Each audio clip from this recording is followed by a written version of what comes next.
forget who really knows what's the truth. Often dignified, how funny changing the tide. It feels like you already knew.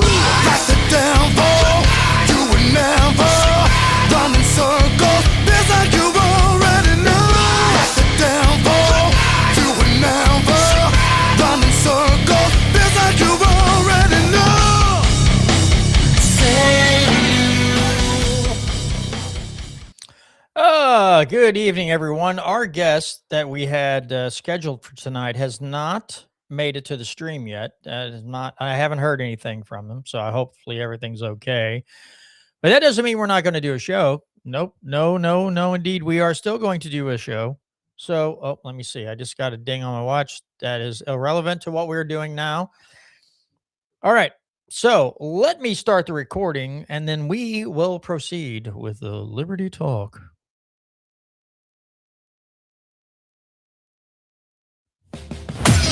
The Constitution isn't just a document.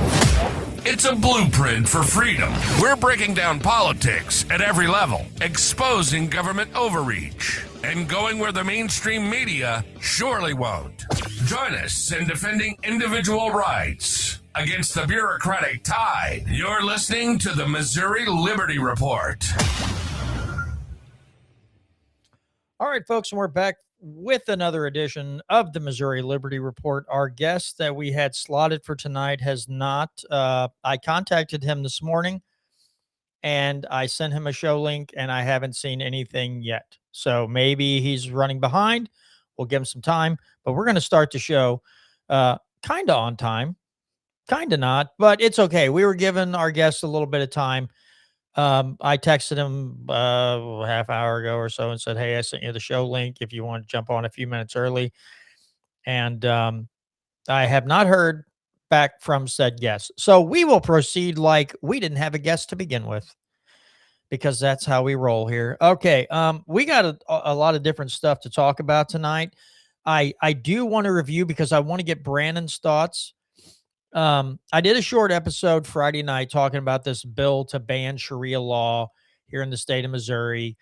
I kind of got on here and just said it's not important right now. We've got financial issues and a myriad of other tyrannical things going on that we need to kind of nip in the bud first before we worry about Muslims taking over.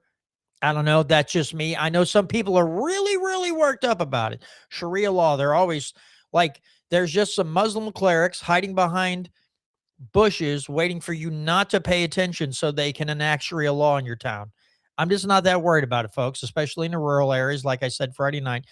But before we proceed any farther, Brandon, give us your thoughts on it a little bit, because every time I think about the bill, it makes me chuckle. I probably shouldn't laugh, but it makes me laugh a little bit. I will say, when I put I shared the original post on Facebook and said, I think we have more important issues. Tom March made a comment about, how's Sharia law going to be defined, and as far as a Republican form of government, blah, blah, blah. Senator Nicola responded, property taxes is my first priority. It was last year and it is this year. And I said, I respect that. Tom March has an interesting comment. Would you please speak on that? And then I got nothing. So no big surprise, because I guess he was afraid Tom might undress him in front of the social media world. But anyway, so just a little bit of background if you didn't watch last Friday's episode. Brandon, your thoughts on the whole shebang here? No, I definitely just don't see the importance of it right now, especially like you were saying, there's cutting spending, wasteful spending, there's lowering taxes, there's cutting the property tax. Like, there are so many more other important things.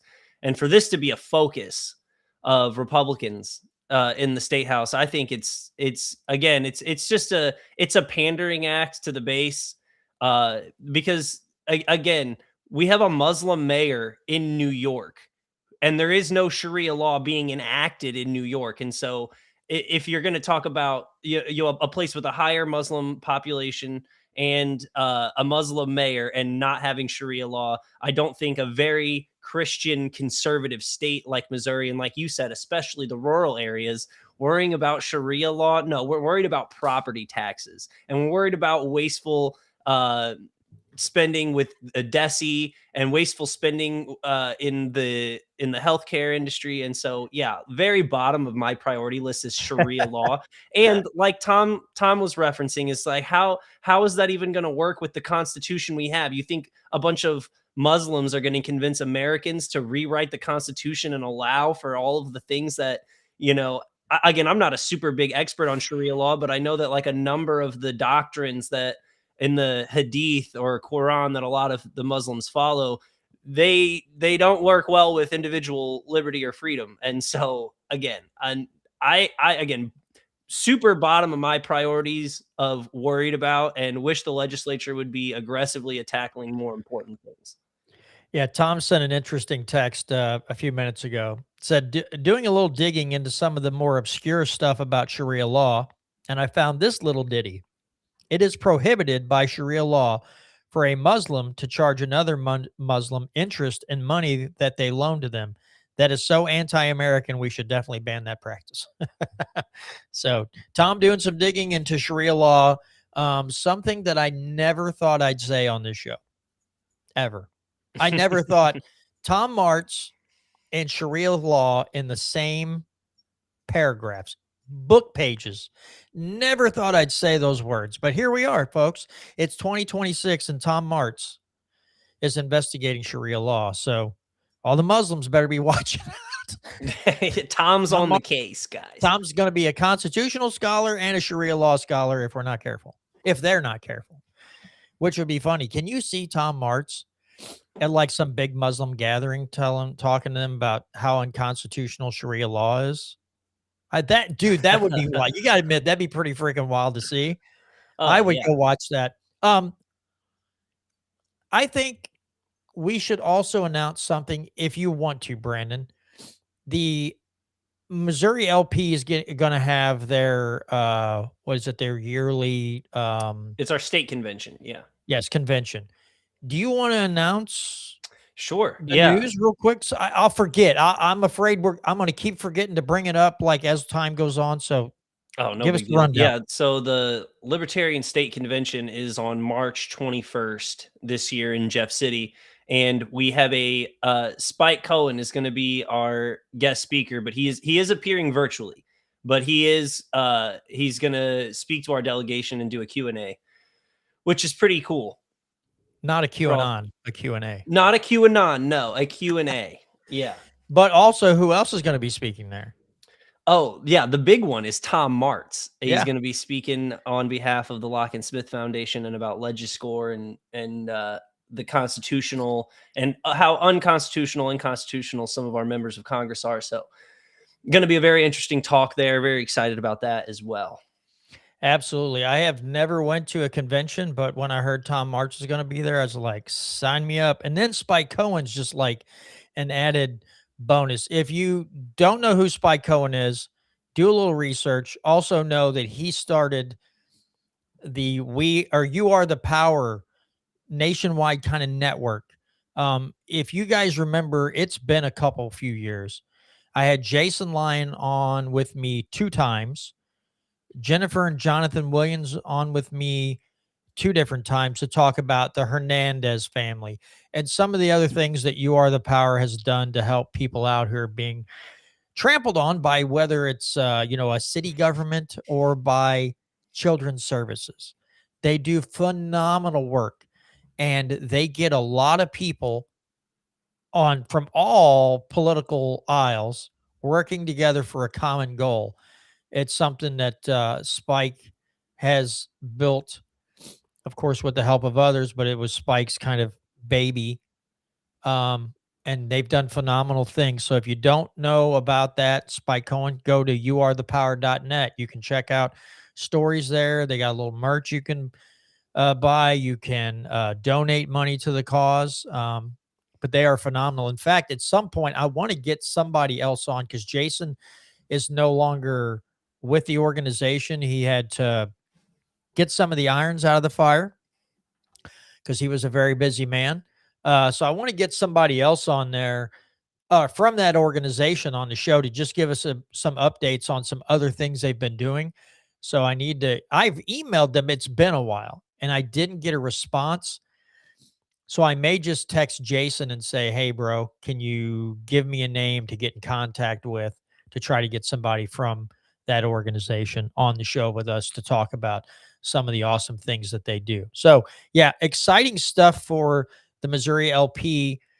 And I'm looking forward. Like I said, I've never attended one, but when I saw Tom was going to be there, I thought, well, I like to listen to Tom speak, and it gives me a way to just hang out with him. And Brandon and I have never been in the same room together, so this will be a way for Brandon and I. Brandon's been my co-host for a while, and we have yet to be in the same room, which is really, it sounds really strange, but it's true. We're always doing things over the internet. So it'll be great to meet Brandon face to face for the first time. I think my wife is actually going to thinking about attending with me as well. So that'll be cool. And then I get to hang out with Tom and Brandon. So that in itself will be a good time. And then getting to hear from Spike Cohen will also be pretty freaking awesome, if I do say so myself. So right now the floor is open again. If you're just coming in on the live stream, our guest, I don't know. It's just up in the air. I'm assuming he will not be joining us tonight unless he's running behind. So again, we're just doing what we want to do tonight. Brandon, is there something there's one topic I want to talk about. It has to do with the ICE thing in Minnesota, only because now I know we're going to talk about the shooting and everything, but I have seen a post and it has been working on my head, right? I'm not saying what has occurred in Minnesota did not happen, but it is funny that the state that was in the news for all the fraud with the Somali daycares has the most uproar with ICE. It's like focus on this and not $1 billion in fraud from Somali daycares. You know what I mean? I'm not saying that's the case. It is, but when someone posted that question, they posed the question, I was like, or that statement, I was like, you know what? As many times as our brains, they try to redirect us all the time. I kind of sit here and go, yeah, that is a little weird that we had the news on the fraud and suddenly we're redirected away from that to just ICE. And it's like, are they just trying to take our eyeballs off the fraud? Like, it's, of course, it's not just Minnesota, it's nationwide, but Minnesota got the spotlight. It's just weird now that all this unrest and uproars and only in, you don't hear about other states. It's only Minnesota where all that fraud took place. But Brandon, go ahead. Give us your thoughts, man. I actually think it might just be kind of unrelated. The part that might make it like correlated without being like focus your attention over here is that I'm pretty sure when they found out about all of the scams, like when they found out about all of the fraud is when they decided to do a bigger push for ICE in Minnesota. And then, so that's where the clash, you get what I'm saying? That could be where part of that comes from. I will say that this is like, you have the whole point of ICE should be to deport people who are in this country illegally. But when you're making this big show of force and Americans are dying, like 2 Americans have been shot, and the second one especially is highly questionable on the part of the police. I'm not going to jump to anything, but from the video it looked like that multiple ICE members had this guy mostly subdued. He wasn't a threat enough to shoot. And so when when this is happening, there ought to be some big payoff. Like if you're going to make this massive show of force and you're going to have these incidents that are only empowering the left, whether they should or not is, up for debate. But this is giving power to the left movement in America right now. And you've got to ask yourself, is the payoff worth it? And I understand that a lot of the people that ICE is going after right now are the criminals, but there are lots of criminals that are citizens too. And so unless we're knocking down, because Donald Trump ran on mass deportations, again, so objectively, whether or not you agree with the sentiment or not, he ran on mass deportations. He brings out this massive government, the federal police force, and they're going to get nowhere close to like the actual amount of illegal immigrants that are in this country. You know what? Like, again, however you feel about that, Donald Trump is not achieving the stated goal of mass deportations. Now, if his goal was to make a massive ICE and then only get out the criminals, then we're still going to have, welfare issues. We're still going to have dependency on on our government with these immigrants, and we're going to have the same problems that we've always had before. And so I think, as we look at 2026 and 2028, Republicans have a real pickle on their hands with this kind of thing, because they're not really getting out and tackling the illegal immigration problem. They're just making the left angry while arresting some people. Yeah, not to mention the fact that, again, we knew from Trump's first presidency that he was not against red flag laws. And now suddenly Democrats seem more interested in the Second Amendment, or they look at it as the Second Amendment. I look at it as your natural right of self-defense, right? Enumerated into a document. But suddenly they seem more interested in the Second Amendment. And people like Kash Patel are like, you shouldn't be taking firearms to a protest. And it's like, since when? Well, not only the firearm, but the amount of magazines as well. I didn't know. I guess I've never read the Constitution well enough to go, in case of a protest, you can only take a pistol and the magazine within the pistol. You can't carry extra mags. Oh, also, if it's a federal agency, you can't, and you're protesting a federal agency, you can't have a pistol at all. So suddenly, all these people in the Trump administration are scrambling around. And it's like, okay, when are all these MAGA idiots going to say, all right, now we're done? And there's still a lot of people who are out there saying, we have to do something. Dave Smith's been taking flack because his statement is, I'm strict, like, let's get a good border policy, but we could have done it a different way. And so since he's like strict on strict immigration policies, but doesn't agree with the way Trump's administration is carrying this out, suddenly he's siding with the communists. And it's like, no, I don't think so. I think other people are out there saying the same thing. And now you're going to be considered with these no borders type commies running around the country, which is completely idiotic. It's a really dumb, bad take to have. But it is interesting watching these people. I mean, we might as well have a dance competition in DC, because the way these people are like jiving around, when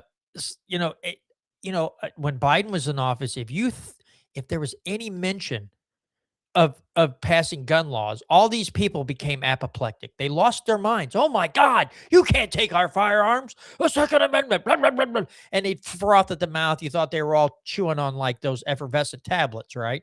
Like, holy crap, that guy got rabies? What's going on?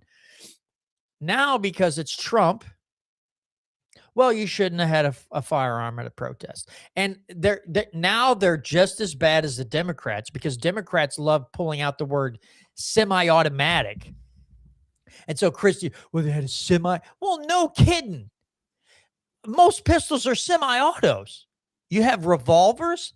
How many single-shot pistols are there out there? There's those little bitty Derringers that you can hide in like your sleeve, right? But everything else is semi-auto for the most part. And it's like all of a sudden they forgot that most pistols are semi-autos. He wasn't carrying a flintlock pistol from the 1600s. He wasn't a pirate. Is that what you're trying to tell me? Oh, somehow. Okay, never mind. We're back. Yeah, we lost just like, oops, you lost connection. I'm like, no, I didn't. Go ahead. But yeah, that's the most ridiculous claim. And I your point 100% that like, it's just more hypocrisy now. It's when you have like you said, the Republicans have always been these like the pro-gun side. You're gonna take my guns over my dead birdie, take my guns, and a guy shows up to a protest with a gun. Again, didn't brandish it, wasn't pointing it at anybody. Now, was he resisting arrest? I mean, maybe, but that's irrelevant because he didn't have a firearm, and there were 6 cops there. And then one of them takes his gun, the gun discharges, and a bunch of cops put a bunch of rounds in him. That, again, him having the firearm is not a violation. It is his God-given natural right to carry that firearm. And so all of these hypocritical Republicans trying to say, well, you shouldn't have had a gun going to the protest. Like you said, that is the most weak, hypocritical, ridiculous argument. And it, again, I'm never astonished by the level of hypocrisy, but I mean, it is always on display. And it really kind of does take the cake, right? Because these people have just been, now I think he's going to be joining us in a minute. He was in committee. No worries. So it does kind of take the cake because a lot of these people have been very supposed, very rabid 2A people. Generally, they're like, you can't, like you were saying, my guns, my guns, my guns. And it's like, but when Daddy Trump's in office, it's totally different. Right. I'm just go ahead. I'm going to text or Rep Overcast and tell them feel free to jump in. Yeah, no, I mean, there's not a lot much more to say on it, but like other than the fact that every chance it seems like there is no single issue. There's not a single issue where the Democrats and Republicans won't flip-flop, like to suit their needs in any given moment. Mm-hmm. Like they have to defend ICE because ICE is tied to Trump's policies. So any critique of ICE has to come from the left. It can't come from the right. So whether it's even on an individual basis, like they can't like some of the people on the right, they can't even admit that some of these officers are not like, they're not the best trained and they're not doing a great job, every single one of them. But you could have an honest conversation where you're like, yeah, there's a couple bad apples, but for the most part, we're doing like very tough, needed work for this country. Like you could make it that way, but no, the immediate reaction is, well, that guy shouldn't have had his gun. If that guy wasn't carrying a gun, he wouldn't have got, nothing would have happened. Shouldn't have been standing there. You know what I mean? Like the Happy Gilmore blaming the guy for standing there. Somebody else had a good take on this. I was listening to the show, and they said, you could have gone into a bunch of states where law enforcement's like, yeah, we'll help you sweep these illegal immigrants out and get them out of here. Friendly to the idea, went in there, swept a bunch of them up and got out and, cleared a bunch out and go, okay, this is how, and then go to the hard areas. But no, they just, and these, I don't know, I guess they hired a bunch of ICE agents, again, poorly trained. And it's like when the TSA first got really built up, right? There was no background checks for these people. Just put them to work in hotel or in airports, copping a feel of all these people and running through body scanners and stealing out of their luggage and everything else because it's like we have to get this done. We have to get this done. It's like, okay, cool, good job. You've really done a bang up job here, gentlemen, of instituting, hurrying up and hiring these people, getting them in and throwing them out there. And what are you going to get? I mean, it's just with any job like that, any type of law enforcement job, it's never smart to give somebody half-baked training and go out there and be somebody. You're setting yourself up for failure. And I don't want to see another post. I still see posts where people are trying to blame Tucker Carlson for tearing the Republican Party apart. Laura Loomer and some of these people are still putting this on there. I'm like, no, the display you're putting on in Minnesota, you're just acting like the Epstein files is a foregone thing. We're not even looking at that anymore. That is what's turning people off to the Republican Party. The things that we're seeing, Tucker Carlson and some of these other folks don't have a freaking thing to do with why the Republicans are going to get their butts handed to them horribly bad in the midterms. And I don't feel sorry. If you can't come to terms with your stupidity, I don't want to hear no boo-hooing and crying. The only thing is, once they lose the midterms and people like Laura Loomer get on X and post their stupidity and try to blame this on other people, I will get a lot of enjoyment out of making fun of her. Like just pointing my finger and going, ha, ha, ha, you're dumb. And that's going to be my source of entertainment for a week or two after the midterms. It's just, poking fun at these people who are pointing the finger in the absolutely wrong direction.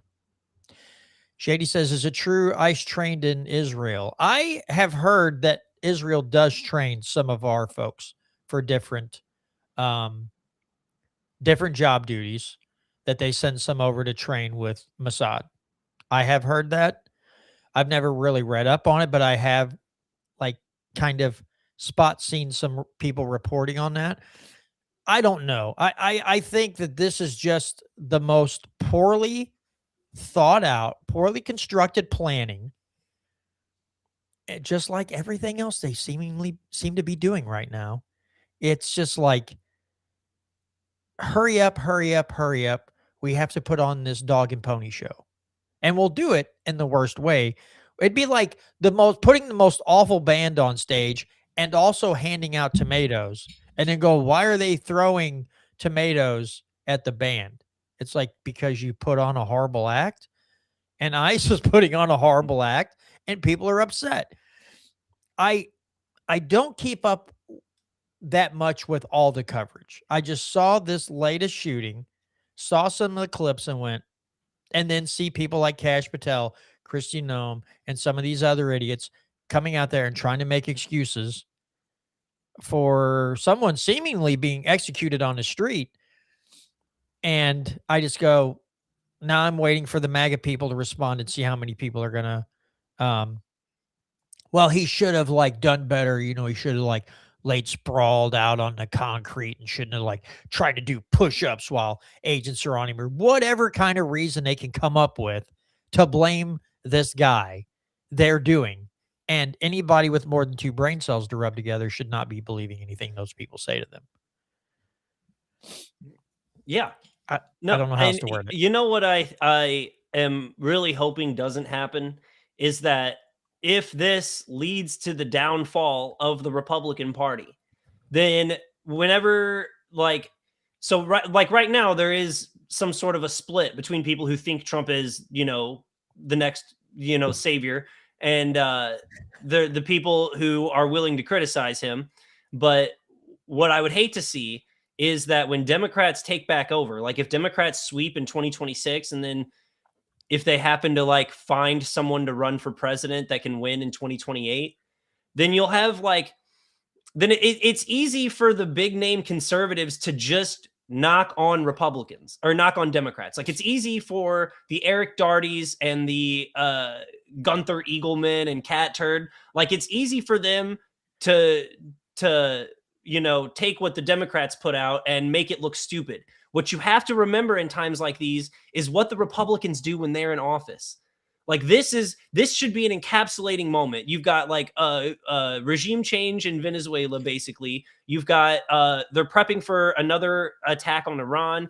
We still haven't finished the Ukraine-Russia situation. We've passed bigger bloated, the big bloated beautiful bill, and now we have this massive show of force, which also puts back anybody who's serious about immigration control as well. Absolutely. All right. Well, our guest is with us. Representative Matt Overcast is with us. Good evening to you, sir. How are you? Doing good. Just running. Yeah, I was worried because I was like, oh God, I haven't heard anything. I said at the beginning of the show, I hope something hasn't happened, but you were in a committee, so you had a perfectly sound, good explanation for not being able to join us at the top of the show. So, Representative Overcast, if you would just do the normal thing, introduce yourself, tell us a little bit about yourself, and then we will get into some of the legislation you've proposed on marijuana and hemp. Yeah, so my name is Representative Matthew Overcast. I'm for District 155, so that's basically South Central Missouri. My district borders Arkansas, but I represent Douglas, Ozark, Taney, and Southern Stone counties. I'm an attorney by trade. My focus is on business largely and education, although I do have some operational and regulatory expertise in the cannabis space. So that's me in a nutshell. Simple guy trying to do big things. All right, so if you just want to pick one, either the House Joint Resolution or the House bill, I want to talk about both of those. But if you want to pick one to start with, give us a rundown. And I really want to also hear from you on the reasoning behind proposing this legislation, if you would do that. Yeah. So, once again, my background is kind of in this space. So, I should say I try to adhere to always being a free market Republican through and through.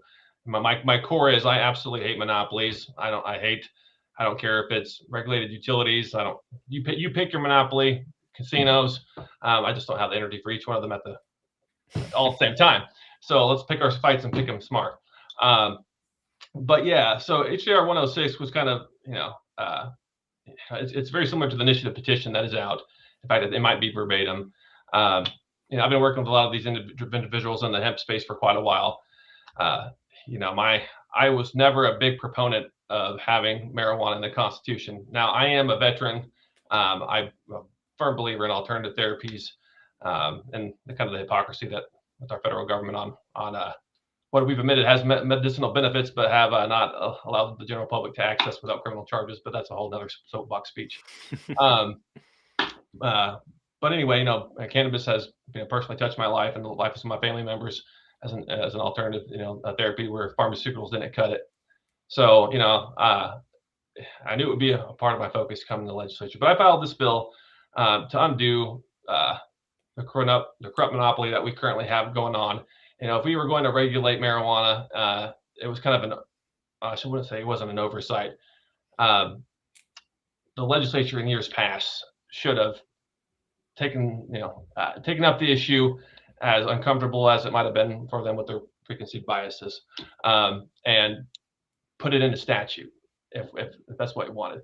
What we got now is a monopoly system set up by 7 players who hold all these different licenses. That's no average Missourians got a license in this industry, and that was how it was sold when these players went across the state. And whether you're pro or cannabis or not pro cannabis, that doesn't really matter. If you're a Republican and you are a true Republican with free market principles, this should be disturbing. And it's tied the hand of your legislature. We can't. In fact, there's all these bills running through the House trying to, that's specifically, like the different toxic cannabinoid acts or versions of them that's running through the Senate.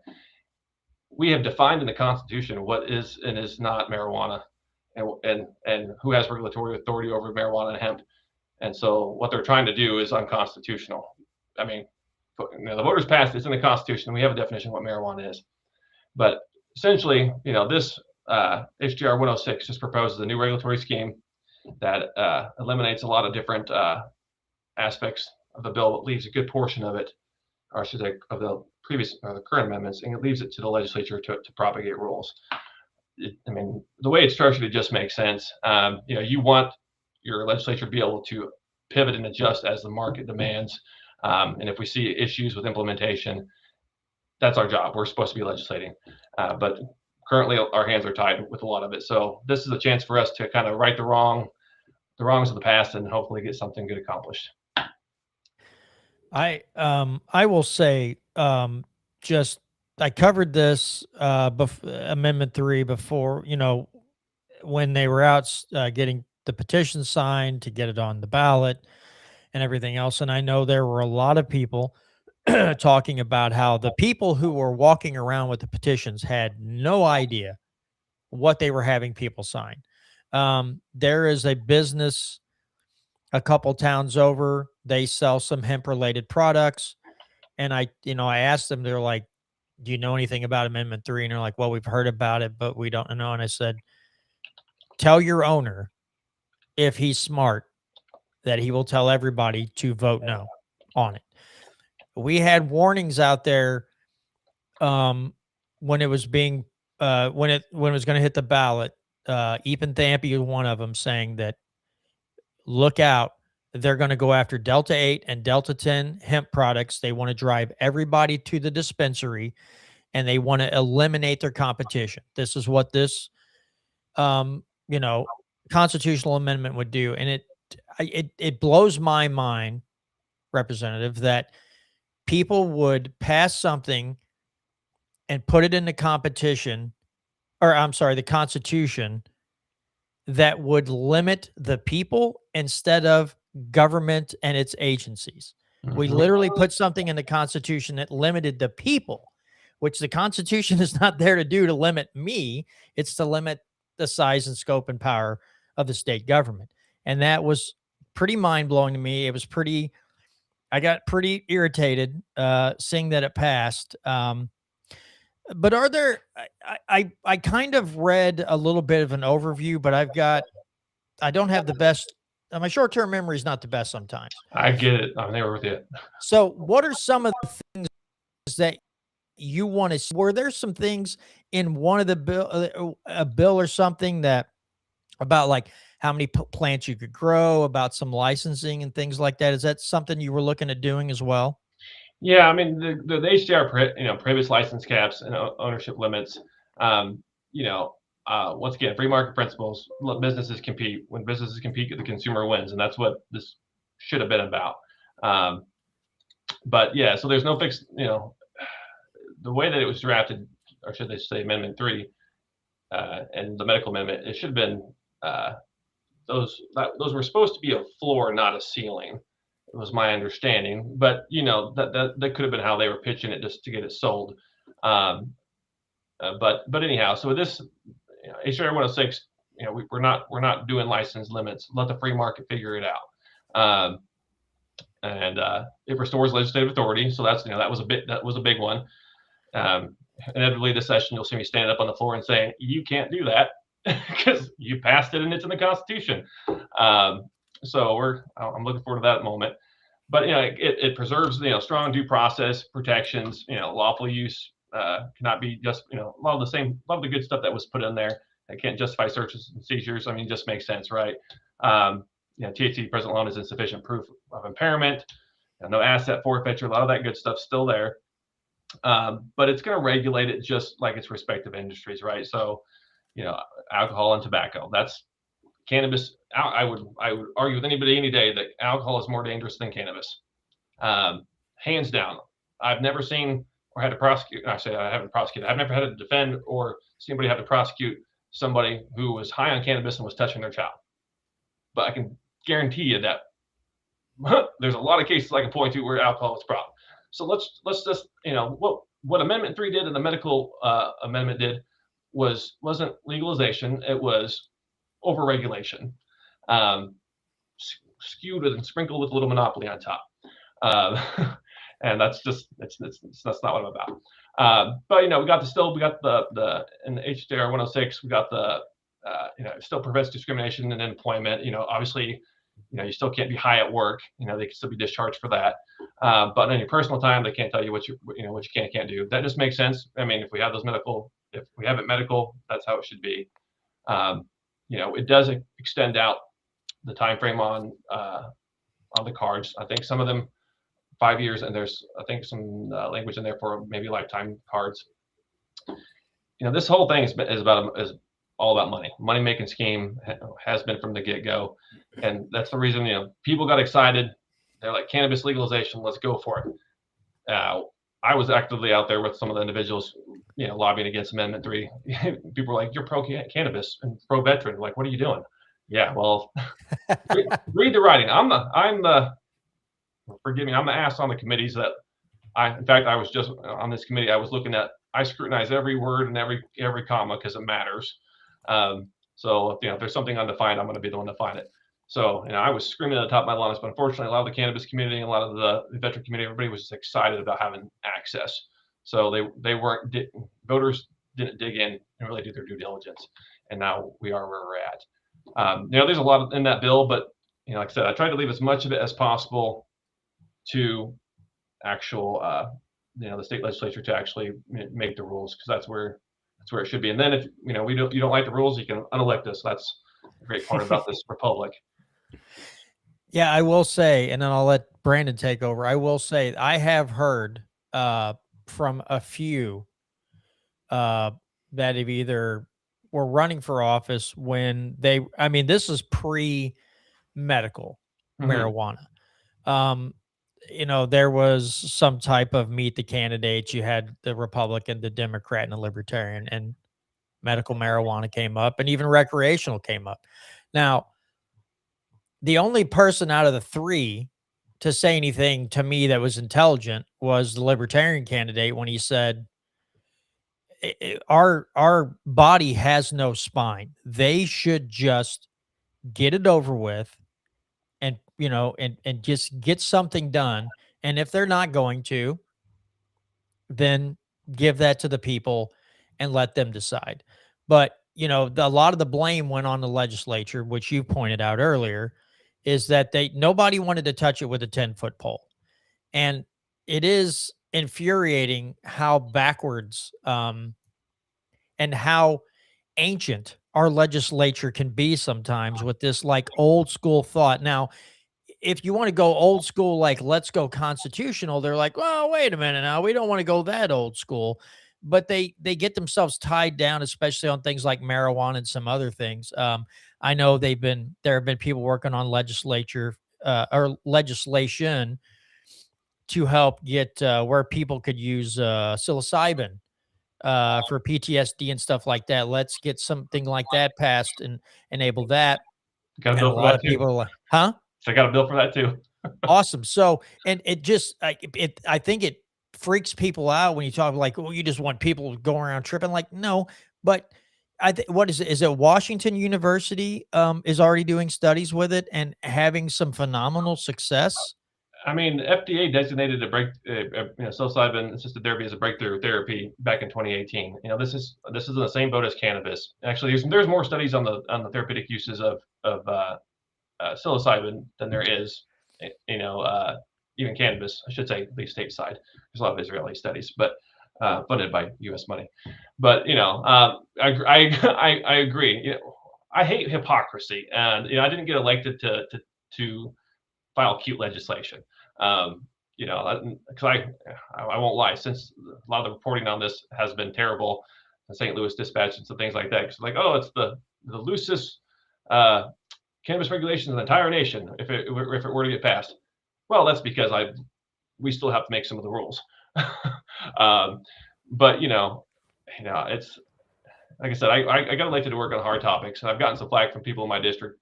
Some Republicans like, why'd you file this bill? And a lot of emails. Oh, you just want everybody to be druggies. No. I want to. I am challenging the marijuana monopoly, and nobody else wants to do it. And I have no problem calling them out. I was part of MoCan Trade early on in its inception. Oh, nice. And before I realized to the extent of the problems within that organization and what they advocated for, and jump ship, soon thereafter. But anyhow, so hemp. I want businesses to compete, and I don't want legitimate operators to be stamped out of business because it's a money grab. And so I'm trying to take a shot. It hasn't been referred, but take a shot at getting stripping this out of our Constitution. I can't remember if it was 5,500 words or 55,000 words, and leave just what in there is this what I deem more important protections, and leave the rest of the legislature. Hopefully, we can get something done on that.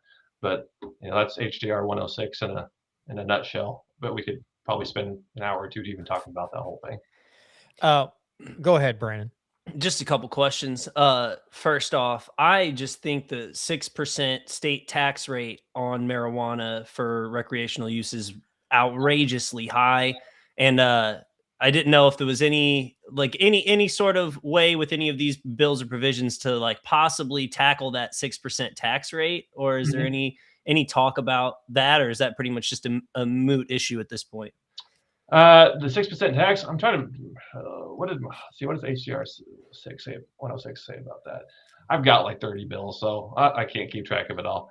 Um, neither one of these bills have been referred. So, as far as the 6% tax, uh, help remind me, was that codified in the adult or recreational amendment? Which one was it? I believe that was in Amendment 3 is the 6% Yeah. So yeah. So state tax this rate. this HDR is going to have to you know, it does tackle taxation. It requires parity with alcohol. So, we're trying to address some of that in there, but it would have to be by HGR. There wouldn't be anything we could do, by House bill because of it being in the Constitution. So that's once again our challenge. We can't. It's funny because a lot of the stuff that the marijuana cartel, if you will, is trying to do on the state side is all via House bill, and there's a lot of things that they just can't do. So they're gonna if the legislature would wake up and actually look at the bills and challenge it, they wouldn't have their way. But Yeah. And then I guess that kind of leads into my next question. Whenever we talk about marijuana and hemp on this show, it tends to be bills by Republicans looking for more restrictions and more regulation and harder taxation. And so I know you just mentioned that your bill hasn't been referred yet. Do you have much support from your Republican colleagues on this legislation? Because from the bills that we've discussed on this show, even just from the last session, it seems like a bill to reform, marijuana and hemp in the right direction, in the freedom direction, would be a very uphill battle. And I just want to know how it looks at this point. Oh no, it's definitely an uphill battle, and that's why nobody else has filed it in years past. Why it's only been attempted via. I should take that back. I think former Representative Ron Hicks might have filed it, but outside of that, there's been very few people to do it because of potential political consequences. Once again, I don't care about political consequences. I came here to do good work. So, if my district decides they don't want me in office because I tried to take on monopolies and adhere to my free market principles, then so be it. Apparently, I wasn't the right candidate, but but yeah, as far as generally, I think there's a lot of hesitation to touch this issue. We've seen in the past. There's been influence exerted in the past on members of the body whenever they've tried to do any sort of inquiries into marijuana and touch things. So people are scared. They're scared for their jobs and whatever. Luckily, I'm an attorney having a fallback, so bring it on. We'll see what happens.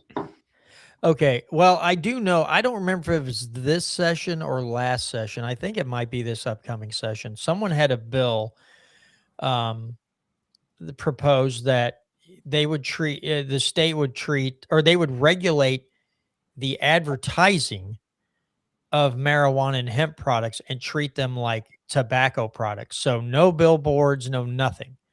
It would just be this, I don't know, stuck in page 90 of a magazine in black and white, no color.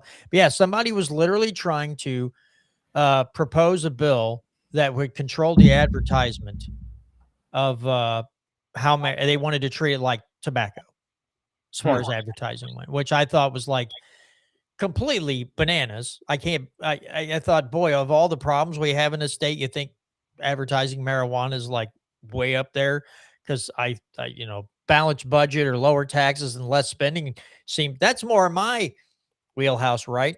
Right.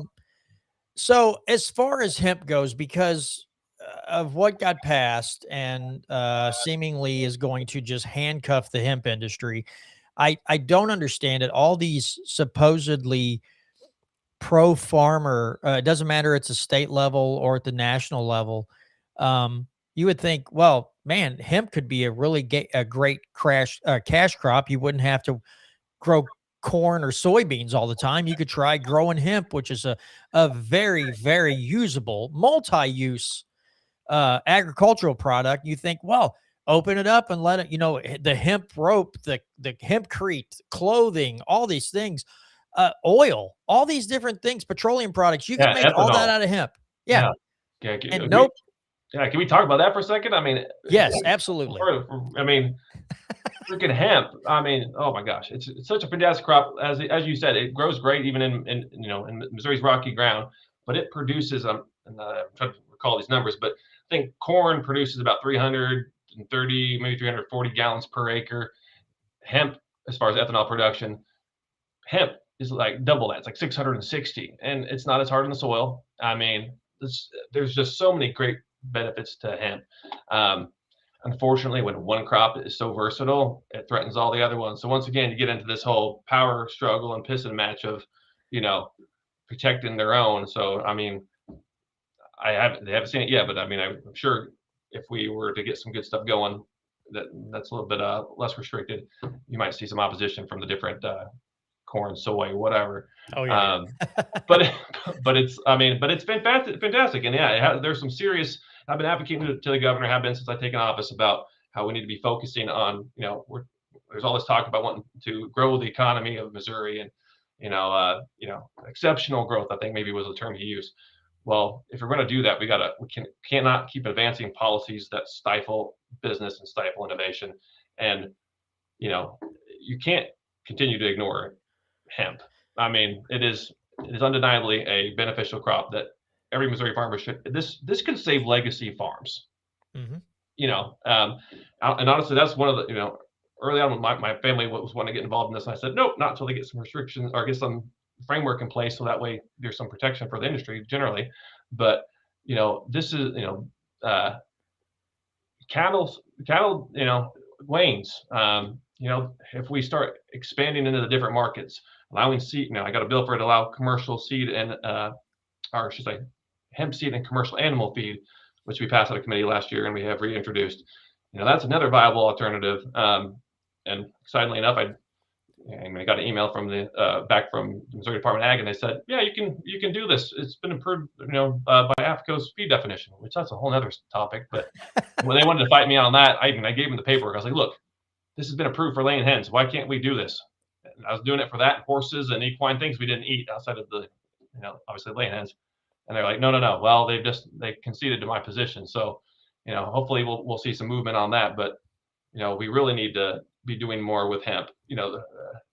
It's hemp derived THC. The market for that is lucrative. But it's not because our businesses are not solely engaging in that because of the money, but because there's no other market been built out. There's really not a market for fiber at the moment. Not enough people are trying to innovate and build things with hemp fibers. If there was, there'd be, they'd have more options. So, I mean, I think it's short-sighted if we as let's say a body and an executive branch don't do more to promote hemp within the state. It used to be one of our biggest exports, and it can be again. Yeah, it's bananas too when you think about it, because when you hear certain people run for office, they love to talk about the founding fathers, but if you bring up hemp, they suddenly they start backpedaling. It's like, do you realize how much hemp they used to grow? They used to use hemp like mad. Like, why are you suddenly like, yeah, the four founders are pretty cool, except for the weed token thing, or I love the Ron Paul bit where he's like, yeah, you grow hemp and you have to smoke a joint the size of a telephone pole to get anything out of it because there's no THC in it, right? And it's like, what are we doing here? Again, it boggles the mind how hypocritical they can be at times on a subject like this. I mean, that you go on YouTube and look up videos of like hempcrete, the fire resistance of hempcrete. If you made your house out of hempcrete or whatever, like the fire rating on that is way higher than any other building material that you use nowadays. And it seems much more durable, holds up way longer. Now, I don't know about the price. When there's scarcity, of course, the price is going to be higher. But man, if I could ever afford to build a home, like an earth contact home, I'd love to look at my contractor and go, I would like hempcrete on all the outside walls and watch them go, the what? Like, just look it up, find it, get it here and pour it. I would love to be in on that. Tom says, I have hemp socks, shirts, and a pair of sneakers, all of which were imported from Kentucky. Mm-hmm. So if we're going to be the state that draws industry in, Kentucky's doing it. Well, it's a show me state. Let's show them how we can do it better, right? I mean, it just seems obvious. You would think so, but one thing I've learned in this first session of being in the legislature is the most obvious, simple things that should be most straightforward. I get the most opposition, and it, like I said, it always boils back to whose pocketbooks are being affected, and it's sad. If we had more legislators who were willing to put Missouri first, truly, not just on the campaign speech, then we'd be in a whole lot better place. And unfortunately, Missouri doesn't lead on hardly any policy issue. We wait for everybody else to do something first, and then we kick it around for a little bit, and eventually the citizens get annoyed and they throw it in the Constitution. Absolutely.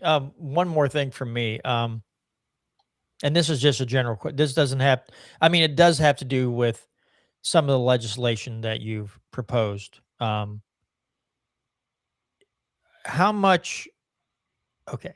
We've had guests on the show before talking about, when they went to caucus their first time, the amount of lobbyists that they had to do, like a speed dating with lobbyists. They just went from table to table and introduced themselves, and the lobbyists would introduce themselves to the reps and stuff. And I can't imagine what it's like.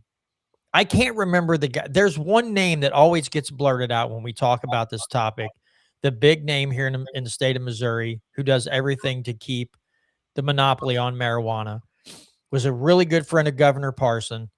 I can't remember his name, but I'm guessing that the lobbyists are probably your worst enemy other than, I would assume way worse and much harder to deal with than the actual body, the legislative body. I would assume the lobbyists are your biggest, mountain that you've got to climb to try to get something like this done. Oh yeah. Even just get this referred. There's no doubt that the lobbyists that you're referring to, and his crew, they've got a lot of influence, and they support a lot of campaigns. So yeah, they're it does propose a challenge for sure. So whether or not we'll be successful in getting it referred this year or not, I don't know. I'm cautiously optimistic, but we'll see. It's telling that some of the other hemp legislation that is mirroring the federal language that was put in the CR has been moving, but and some of the that lobbyist sponsored bills on the Senate side are moving, but this one is not. Every constituent across the state should be screaming at their legislators to move this bill if they're true free market Republicans, regardless of their position on cannabis and if they're anti-corruption, because that's just the fact of the matter. But yes, even more so than my colleagues, those lobbyists do present a challenge. But once again, we got to have lawmakers that are can look back, or look past, maybe what they were raised thinking about cannabis and hemp, and actually do what's good for the state, and that is get this monopoly crap out of our Constitution, leave it solely for well-defined rights that we want to leave in there. The rest of it, kick it back to the legislature and let them set the rules and guidelines on this, so that way you can hold them accountable if stuff goes sideways. Absolutely. So are you waiting on the Speaker of the House to refer this to committee, or so that's who has the sole power to refer to committee? Yes. So the speaker is solely responsible for referring bills, and he refers them to whichever committee he so chooses. You make a request, and that's and I've done that for every bill that I've filed. But ultimately, it's what I like to tell people is it's a big chess game up here.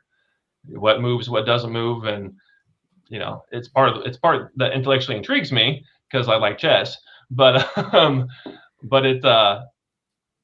unfortunately, a lot of times good legislation doesn't get moved because of special interests. But that's we all know that. I knew that prior to coming to office, but sometimes it feels worse than what I had anticipated. Oh yeah. I could imagine the struggle. I can only imagine the struggle, but I could imagine it. So that is unfortunate. A lot of talk going into this session about the income tax elimination. And then also I've heard some rumblings that some federal money is drying up. So it looks like there might be cuts to be made. Obviously, when it comes to the federal aid money, the cuts are most likely going to come from where the federal aid was going in the first place, because I'm sure a lot of it was earmarked for certain things. But just didn't know if you had any strong opinions on the income tax elimination, because, without major spending cuts, you're really just going to have to facilitate that tax in another way. And so, didn't know if you had any opinions on it. And this is just a question I love to ask legislators, is that if you had, do you have anything in the budget that you believe just offhand to be over bloated and would like to see cuts anywhere, or just something that would be for the budget committee? Right. So on that, just parse that out. Objection, compound question. No, with regard to the income tax, I'm like most Republicans. I like more money back in my wallet. I do. Any chance we can do that, the better. As you alluded to, it's going to be very difficult for us to do that without some significant cuts. I know the governor's plan has been criticized for also, for the sales tax. We're going to have to raise sales tax in order to cut the income tax, and that's not really a tax cut. I'll be curious to hear more, more on the plan. I'm generally supportive of the governor's plan to cut the income tax.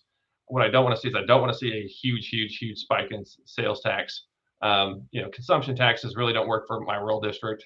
We don't have any sort of real economy when it comes to that. Like, we have some mild tourism for people coming to Mark Twain and from going down to the lakes, but it's not enough to sustain a lot of things. The income tax, at least that's coming from the state, largely. A lot of my constituents want to see it done. I was part of the special interim committee on tax, and the issue is so complex. Me personally, I think we need more time to be really systematic and come up with the best plan possible. I don't know that pushing personally, if I could step out of Representative Overcast role and back into constituent role, I would I'd like to see the state take a little bit more time to do this and think also a little bit more nuanced on how we can reduce spending. That's something I've been challenging legislators on, as far as the spending aspect of that. I don't know. I can't necessarily point to one specific, line item, if you will, but I can tell you, I don't despise state agencies, but when I came into this is forgive my ADHD. I'm getting a little bit off topic here, maybe, but when I came into the office, I was been working on some stuff for my constituents, and one of the other things that surprised me the most was how, because of the Clean Missouri and how we restructured terms, how much that has empowered bureaucracy in this state and their unwillingness to work with state legislators. The attitude, and almost verbatim, is we will, well, Representative, this is really not a priority for the department, but if you're still here next term, we'll be glad to discuss it. And I've sat back in my chair, just embraced the silence and looked at him sideways and be like, that's not how this works. Senate, House, Governor, we're the state, duly elected. We control your budget. You might be appointed or elected. You work for the state, not the other way around. So with that context in mind, so it's been, that's been a big chore in and of itself, but there's some state agencies that I think could be downsized. I don't like people to lose their job, but at the same time, the state was never meant to be a large employer to employ people, despite what some people who hold those jobs might think. But there's some cuts that can be done there, but we need to get nuanced, right? So one thing that I've been working on that's not within the topic of what we're talking about today, but is reporting for alpha-gal syndrome, an allergy based on mammalian, from mammalian derivatives, and so it's commonly referred to as the red meat allergy. But so this is just a small example, right? So a lot of people in my district that have this or are affected by this are low to moderate income, and a lot of them are on state assistance. When I paid, it takes on average 5 to 7 years to get an accurate diagnosis because of this lack of provider education and a slew of issues. But I paid out of pocket to get my daughter or all these different tests because the doctors had no idea what they were looking for. They said she might have lupus. They thought she might have leukemia. I wasn't waiting for, when you hear that as a dad, I'm not waiting for prior authorizations. I'm going to mortgage the farm if I have to make sure that my daughter gets the care that she needs, and she needs it now. Well, this, my experience, we got a recent or relatively quick diagnosis for her within 24 months. Most people, like I said, 5 to 7 years. Where do people who are of low to moderate income, who,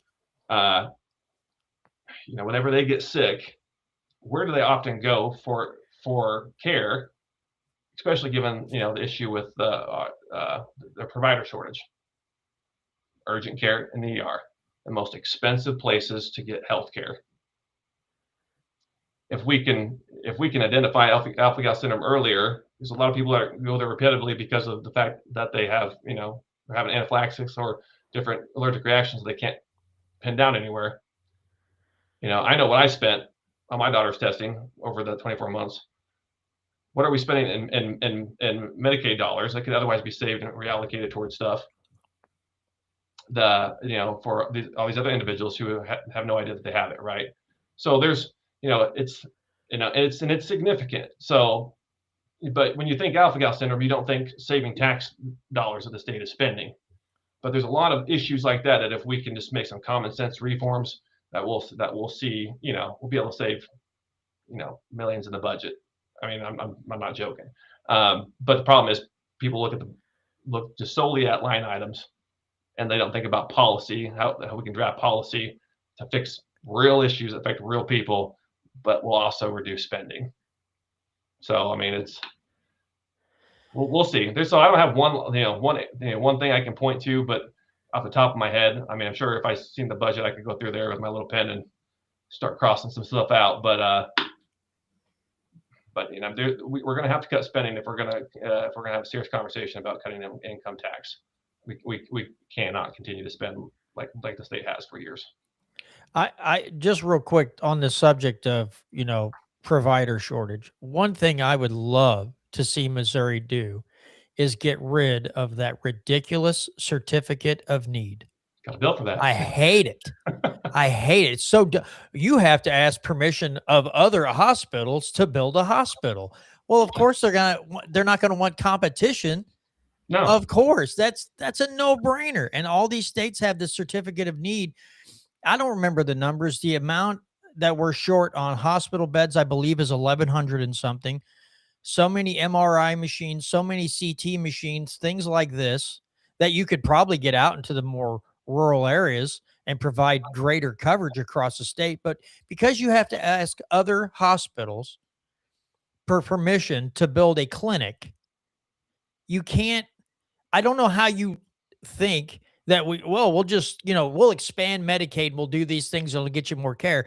Well, if you're limiting the amount of doctors' offices, hospitals, ambulatory services, all these things, how in the world do you expect people to get better care? It just seems like a ridiculous notion to me. Again, something that is so, it just makes sense to you and I. And I have a feeling, and if I'm privileged enough to get another term, and I really hope that's the case, we've got some big things we got to get done, that we'll see some stuff like that start to move this next term. I mean, this just goes back to competition. Like I said, they're never going to approve it. Why would you? I mean, it affects your bottom line. But if you're truly in it for patients, we should just axe it.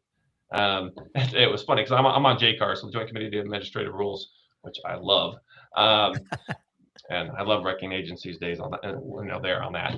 But we just we just had to he's had a hearing on, some proposed changes to certificate of need rules, and ultimately they ended up, withdrawing the rules. But I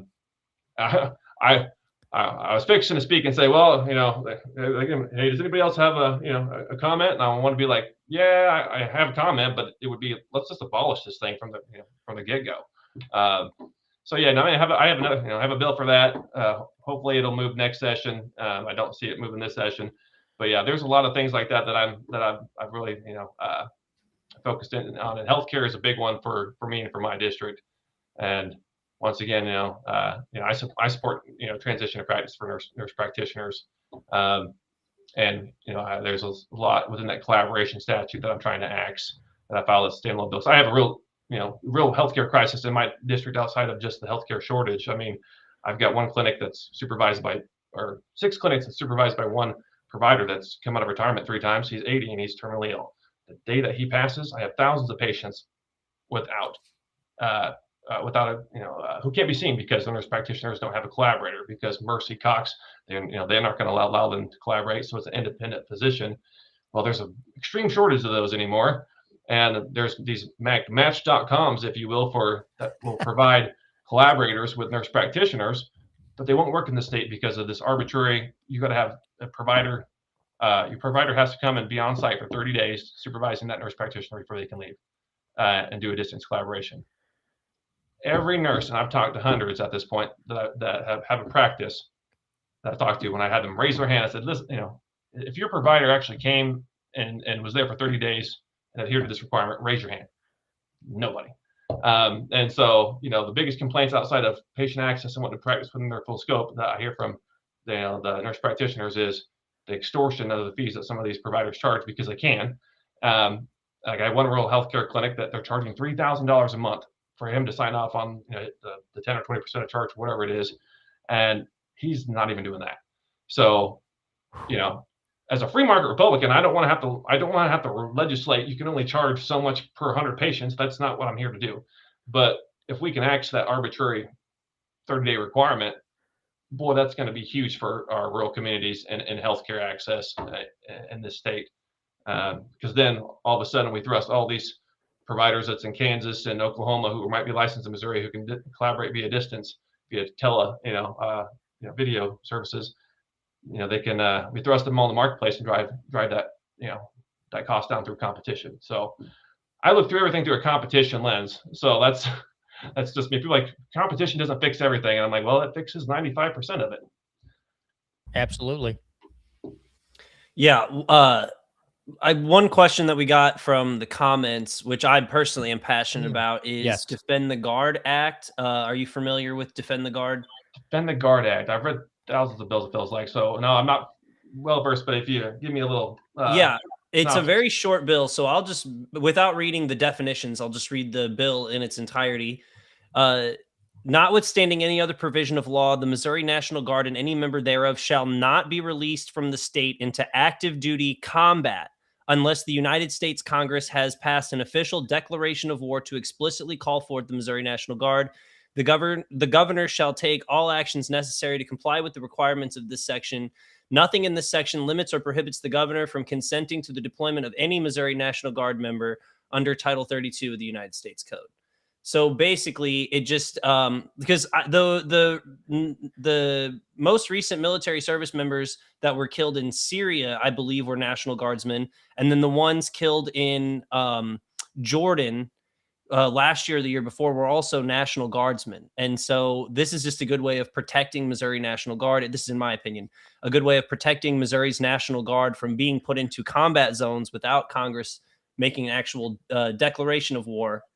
Didn't know if you had an opinion on that, or if you'd heard of a Defend the Guard legislation before, or if that would be something you'd be willing to support. I've heard somebody talking about it in generalities. I haven't seen the bill, myself. But just from what you're saying, and I wouldn't have any problems with that bill. We should have in the absent some existential crisis, I'm sure there's been videos or not videos, but Hollywood's producing movies along this effect. But outside of attack on the homeland where Congress can't act, ideally Congress would approve a declaration of war if that was what action needed to happen. So, without looking at the specifics of the bill and all of it, I can tell you whether I'd support that bill explicitly, but the general proposition I'm okay with. I'm as a veteran, I love service and I want to serve my country, but at the same time, we need to follow the Constitution and what it says. That was another thing that's been, as an attorney in the legislature, I've always valued myself as an attorney. I'm doing good work. That's just what you're kind of taught, to do good work. And there's so many bills that get filed that are unconstitutional. I mean, Brian Wolfen, love him to death, good friend of mine. More power to him, and stand up for that. But a lot of us who actually still care about the Constitution have just gotten exhausted bringing it up to people and listen, you can't pass this bill, or you need to work on this. I am not the smartest attorney in the room. I work hard, but I'm not the smartest attorney in the room. But when I can point out 4 to 5 different ways that your legislation is going to get struck down, you might have a problem. And with term limits, there's a lot of people trying to produce or get across the finish line what I would like to call legacy legislation. They've been working on it since they got here, but there's not the appetite for it. But as far as that bill, I'm generally supportive of the proposition. Congress should declare war, but I'd have to look at the specifics on it, whether or not I would actually sponsor that specific legislation. But I do like the idea overall. Yeah, I mean, after what we saw after Katrina hit and we were in Iraq and Afghanistan, and they were so short on National Guard from them being called to the Middle East, they were having to pull National Guard from Florida and several other states to help with rescue and all these things, because there were so many National Guardsmen overseas that it stretched everybody else thin when you have a horrible natural disaster like that. Now, that was one of those historic events as far as weather events go, and you hope you don't constantly see those. But it's a good there's a good example of why we should examine this, and especially when you're maybe testifying for a piece of legislation like that. It's something to point to and go, listen, that's the side of it that people don't think about generally, is the event of a major natural disaster. The governor is always calling the National Guard to help out, search and rescue, whatever. And if you're just letting Congress send these people willy-nilly overseas to fight in an unconstitutional war, then now you've really stretched yourself then, because now you're begging other governors to send what they have to your state to help out, and they have to hope they don't have something bad happen in the meantime to turn around and send them back home. So it seems like a no-brainer if it's, again, worded properly and it's done in the right way. I think it's a heck of a bill. And I feel bad. I feel kind of dumb because I've kind of forgotten about that legislation. I know Brandon wanted to work on it last year and was trying to push it. And I don't know if anybody's got it. Yeah. So Mike Koslow once again has filed it. It actually got HB 1729 is one. Yep, there it is. You're right. Yeah. I love how it's one page, simple. It gets right to the point. I hate all of the unconstitutional bloated legislation, the 90-page bills that you get that have 4 different subjects. So it's just a very clean, this is what it does. It keeps Missouri National Guard out of foreign combat zones without prior authorization from United States Congress to declare war. Again, it also, in my opinion, is a good way to check power whenever it'll force the leaders in charge to hopefully just understand the human cost of war, and that, you've got brave men and women willing to sign up and die for our values and our country, and to put them in harm's way for reasons that even the top generals can't explain. It's just a check on the federal government, and making sure that if they're going to send Missouri's young men and women into a combat zone, that better be worth it, and it better be something that Congress is willing to declare war over. Right. Just real quick, I wanted to point this out on this. Now, I don't go through and look at boatloads of bills, but on a Defend the Guard Act, Here's something I'm not used to seeing when I look at this. The sponsors, one Republican and one Democrat. Not used to seeing Republicans and Democrats' names on a bill like this. So that's pretty cool. I like that. We just got about 10 minutes left. So I want to give you the floor for a minute, Representative Overcast, for anything else that you would like to discuss before we end the show this evening. Yeah. Well, we talked about a lot about House Bill or House Bill HJR 106. I've got the other bill, and I'm not in love with that bill because it does propose a 3-tier regulatory scheme for beverages, which once again, I don't like those type of industries. Or say that the alcohol industry, I don't not like you, but I don't like limiting competition. However, I'm engaged in this fight with hemp and marijuana. It's largely the same bill that Dave Hinman ran last year that failed in committee because of special interests, more or less, with quite a few tweaks. And I went back and forth because people asked me, were you going to address the federal language? And I went back and forth with draft, and I put some intrastate commerce limitations in there because after the appropriations bill came out on the federal side with that language, but then I took it all out. So I have a good authority that I can's going to continue to get kicked down the road, and or something's going to get passed.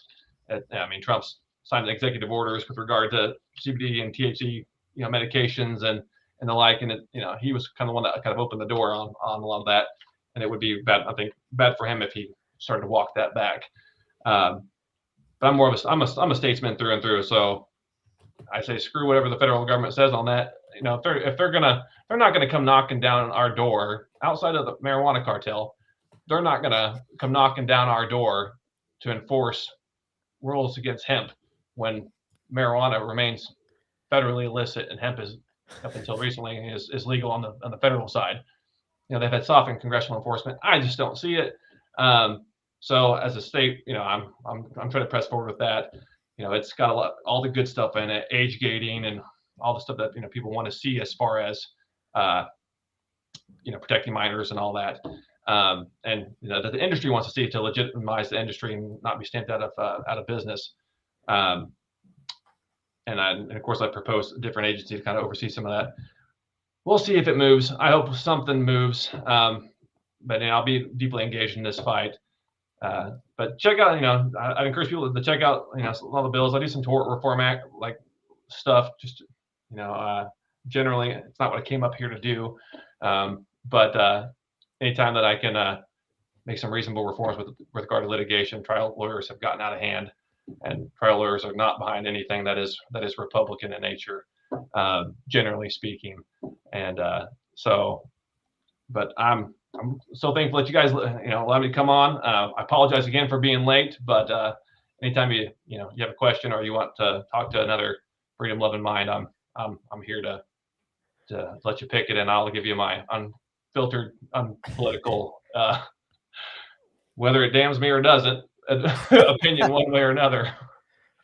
I will say I'm planning on at some point making a trip up to the Capitol just to spend half a day or whatever. So I'll try to let you know just so I can stop in and chat with you for a few minutes. I do want to touch on one thing very quickly. Yeah. I'm at the last couple pages of HB 2768, and I noticed that you've put something in here. I like this. I'm assuming for somebody, maybe a kid that has issues with seizures, where if the doctor says, yeah, they need to take the CBD product, it can be administered at the school by the nurse or whatever, someone who's able to do that, so they can take their CBD to help with seizures or maybe some anxiety disorders, whatever they got. Doctor says, yeah, cool, use it. And now it can be administered at school. They don't have to wait till they get home. That I do like to see that. That's pretty awesome.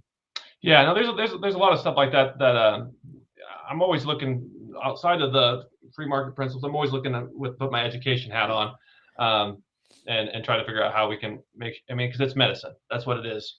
I rely on CBD and low those THC products to I have what they call I have PTSD, but I also have what they call psychological non-epileptic seizures. So it's what keeps my stuff at bay, allows me to be a functional human and active legislator, involved parent. And so kids should also have that ability. I mean, if a doctor says or recommends that it could be beneficial, they have their cards and all that good stuff. Then it's no more dangerous than aspirin. Aspirin's way more dangerous. So let the school officials, should they choose, be able to administer it. Just makes sense. All right, Brandon, any parting thoughts? We got about 5 minutes. Yeah.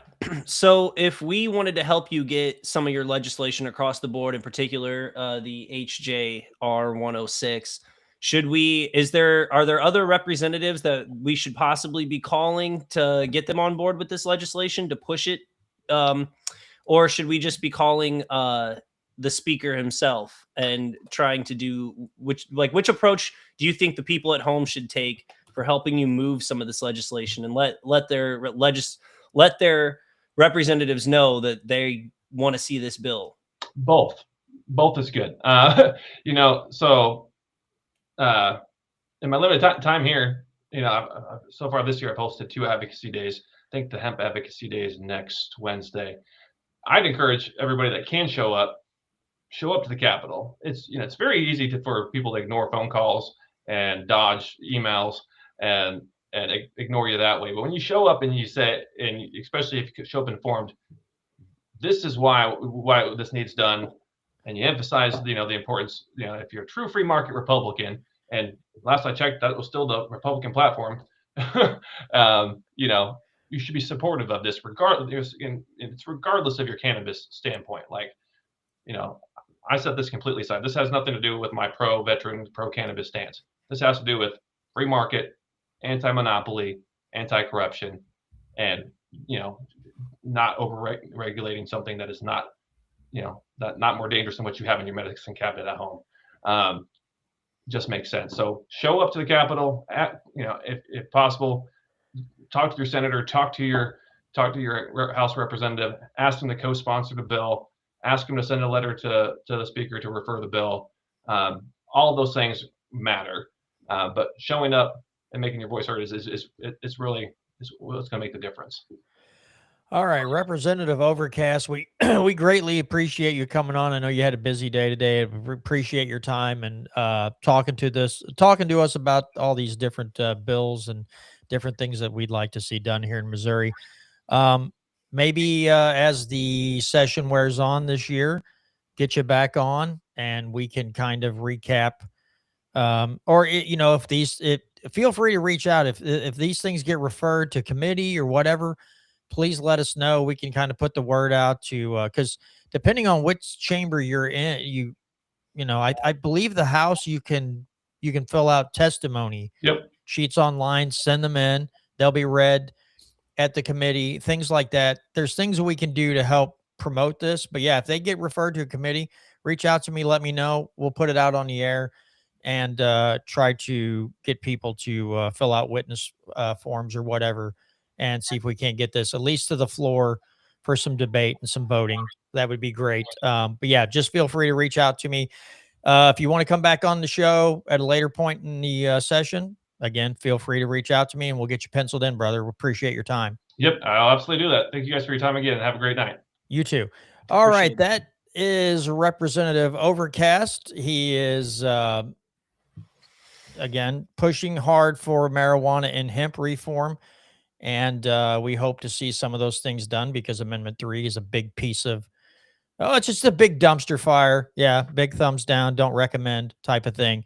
All right, folks, that's going to do it for this edition of the Missouri Liberty Report. Again, make sure you join us every Tuesday night here on YouTube, Rumble, or Facebook, 6:30 p.m. Central Standard Time. To those of you who listen via podcasting app or at molibertyradio.us, we appreciate your listenership. If you're listening to this on a podcasting app, especially like Spotify or Apple Podcasts, leave us a rating and review. Give us a thumbs up. If you're watching this on YouTube or Rumble, hit that subscribe, hit that notification bell so you'll know when we go live and you can hear more of Freedom Talk from Brandon and myself. And with that, I bid you adieu.